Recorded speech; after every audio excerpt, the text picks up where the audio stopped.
Hello friends, welcome back to my YouTube channel.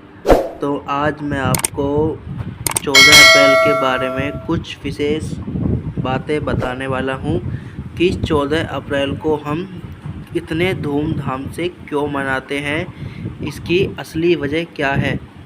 तो आज मैं आप सबको इसी 14 अप्रैल के बारे में चर्चा करूंगा। 14 अप्रैल जयंती हर साल पूरे देश में बड़े हर्षोल्लास के साथ मनाई जाती है। Doctor B R. अम्बेडकर का जन्म 14 अप्रैल सन 1981 को इंदौर के पास महू में हुआ था, जो वर्तमान मध्य प्रदेश में पड़ता है।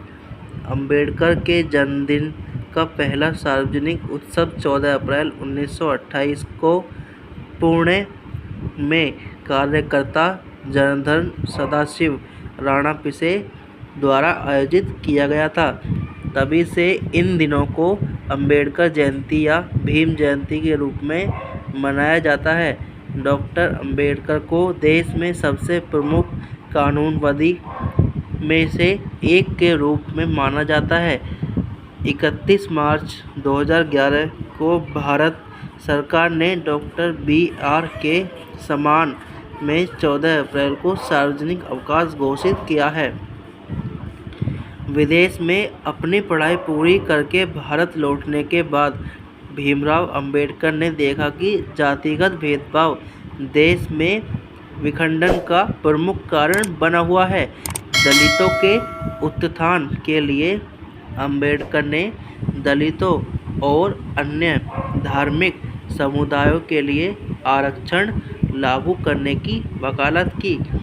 सन 1923 में उन्होंने दलितों के बीच शिक्षा और संस्कृति का प्रसार करने, उनकी आर्थिक स्थिति में सुधार करने और समाधान खोजने के लिए उनकी समस्या को प्रमुख मंचों पर उठाने के लिए वहीकृत हितकारिणी सभा की स्थापना की।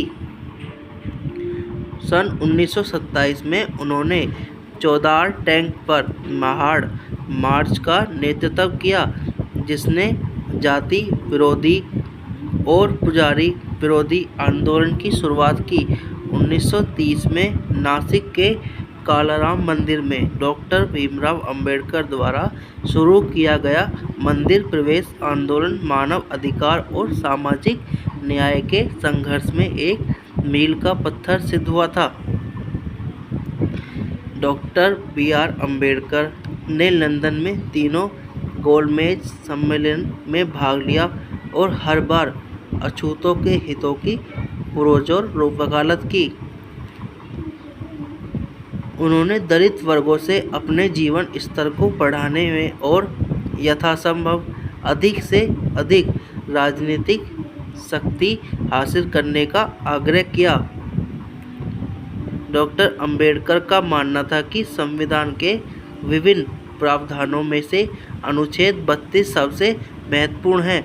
विधानसभा की बहसों में उन्होंने इस संविधान की हृदय और आत्मा कहा, जिसके बिना संविधान अर्थहीन होगा। अनुच्छेद 32 संविधान के भाव में निहित मौलिक अधिकार के कार्यान्वयन की गारंटी दी, जिसमें समानता, जीवन और भेदभाव से मुक्ति का अधिकार शामिल था।